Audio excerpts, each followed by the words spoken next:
Welcome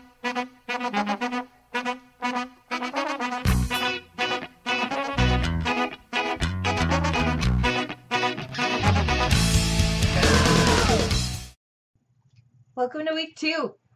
I want to start by calling attention to some of the incredible work that you guys did for project 1. You created some impressive web pages, drawing on design templates and coding your own work. You included some fantastic quotes about creativity from people like Ray Bradbury, who suggested that you can't try to do things, you simply must do things.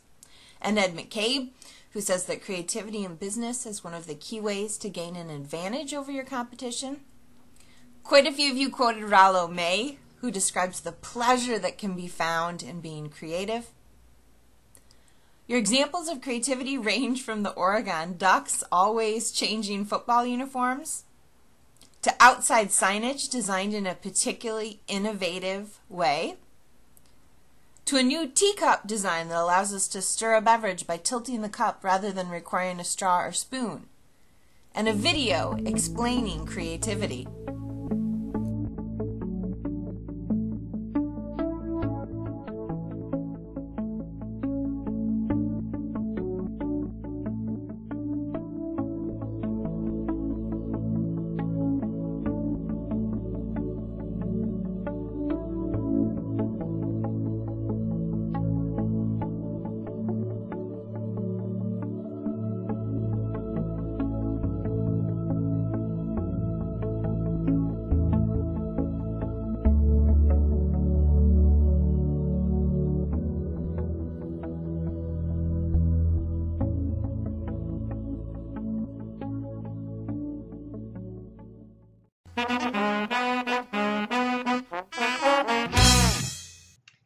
So last week's focus was on thinking about what creativity is, doing some definitional work, finding some examples.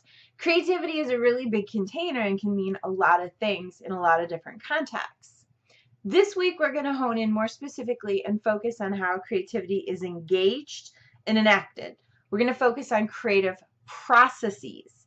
And I'm pluralizing this deliberately. There's no one creative process. There are many different creative processes. And these processes are different based on who the creator is. They're based on what the creator does. They're based on what the creator is making, under what circumstances, for what reasons, to address what question or issue or problem. There's a lot of stuff to read, explore, and experience this week. To start thinking about creative processes, we're going to read the introduction from Jonah Layer's book called Imagine How Creativity Works. Unfortunately, Layer was pretty significantly disgraced right after his book came out, and it came to light that he made up some of the supposed historical stories and materials for his book. Even though he fabricated some details, I still like how he situates creativity. We're also going to read the introduction to Jay-Z's Decoded and a chapter from a book called The Art of Innovation. And this chapter is about how the internationally renowned company IDEO fosters creativity. Connected to that, I'm going to ask you guys to look at a project from IDEO's portfolio, a genetic symphony that IDEO facilitated with the company Genentech. My brother, Dr. Jason DeVoss, a cellular molecular biologist, immunologist, and geneticist, works for Genentech, and he's going to take us briefly into his work and his creativity. From the IDEO Genentech chapter and case, we're going to move to another illustration of the creative process, a creativity case of a designer creating a book cover. The second creativity case is of a designer's creative process while creating a slideshow presentation. First, we're going to watch his creative process. Then we're going to look at the finished product. Then I've linked to a song by a band whose music he plays in the background of the video of him making his slideshow presentation. They're called Sigur Rós. They played Coachella last year, and many of their songs that they perform are performed in Hopelandic, a language they created. The next few pieces are examples of designers, artists, and authors' creative processes where they talk about and try to represent their creative process, which is what you're going to do for Project 2. Finally, you'll explore a creativity sample, a TED Talk by Beatrice Corone, a paper cutting artist. There's a great infographic that shows example processes of a range of different people we might label creative. The infographic is situated on a 24-hour or daily scale, and different types of activities are mapped by color, as you can see here: primary work, sleep, exercise, and more. One of the people mapped is Maya Angelou, again, as we saw last week, a famous poet and past poet laureate of the United States. Part of her creative process was to draft and then reread her work, and to collaborate to read out loud what she wrote to her husband to get feedback. Charles Darwin is another person mapped. Part of his brainstorming and creative process was to take at least 2 or 3 walks every day. For Mozart, the famous composer, dressing was a big part of his daily routine. Who knows what sorts of musical compositions he imagined as he was selecting his wigs and his breeches. So those are individuals, their creative processes and part of their brainstorming activities. There are some great models for brainstorming used by some of the world's most creative and innovative companies. A guy I worked with put this slide together for a workshop that we did last fall. And his argument was that a lot of the time when people say, let's brainstorm, they don't really have a process. They just kind of sit or stand around staring at each other. And sure, some good ideas can happen like this, but having a specific method can better facilitate the brainstorming part of the creative process. One person who had a process was Walt Disney. When he called his staff together, he made sure that one person was playing the role of the dreamer, the person who was in charge of sharing big, crazy ideas. One person was in the role of realist, and this person was supposed to come up with ideas that were shaped by the reality of what could be done based on budget, capacity, staff, etc. And one person was supposed to be the spoiler, the person who shot down other people's ideas. And Disney found that getting these 3 types of people together helped best facilitate brainstorming. Someone dreamed big, someone came up with realistic ideas, and someone was the naysayer. Another brainstorming process is one that Pixar engages.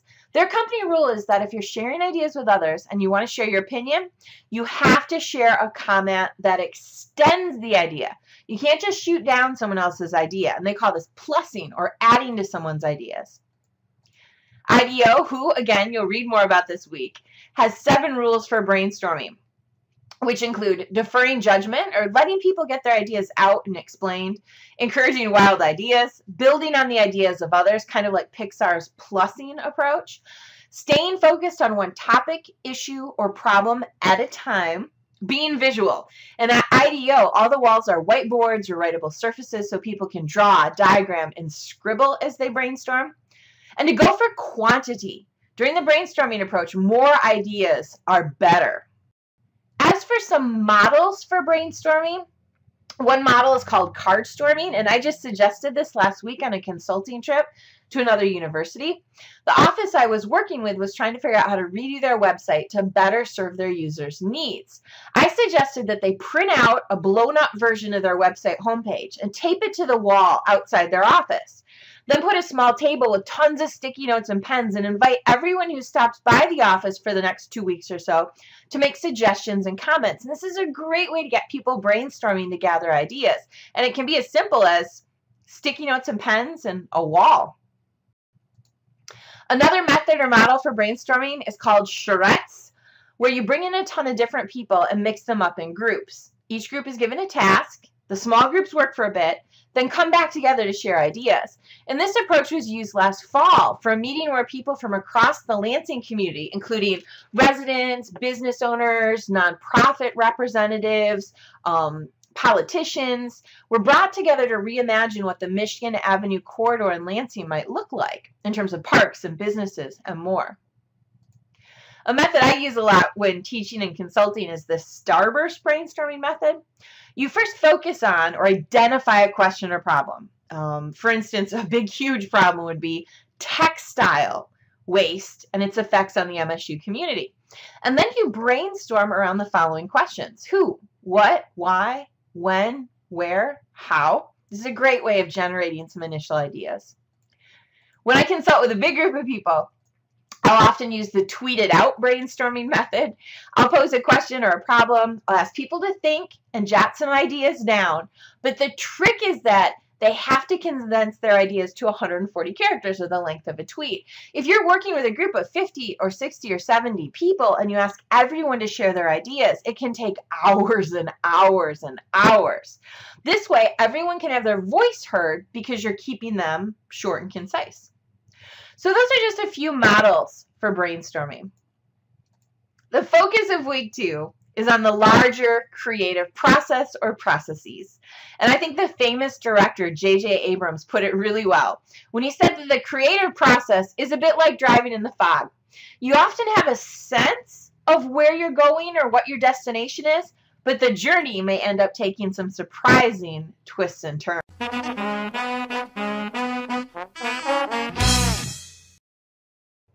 For project 2, you are each going to represent your creative process. The product of this week's project is an image file with a brief written explanation. Here are just a few examples of past student representations of creativity. This person situated herself as a photographer and showed her creativity as happening through the camera lens. Sometimes kind of in a frustrating way where she had an idea of what she wanted to capture but wasn't able to, represented by the scribbles.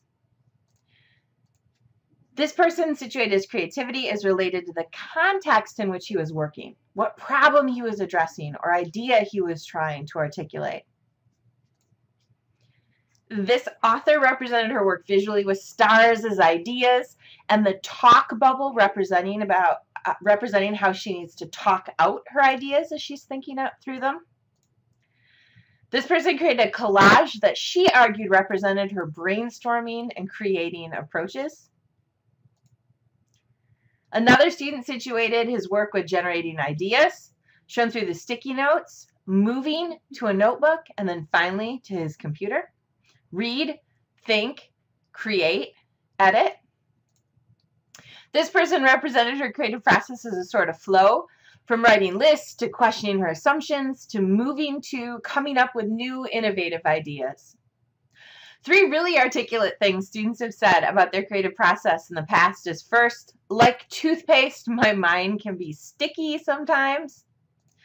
Another student included a quote she loved with her work, don't be delicate, be vast and brilliant. A third student that said, using your creativity and exploring your creative process shouldn't be burdensome. It's about finding out little bits and pieces of yourself.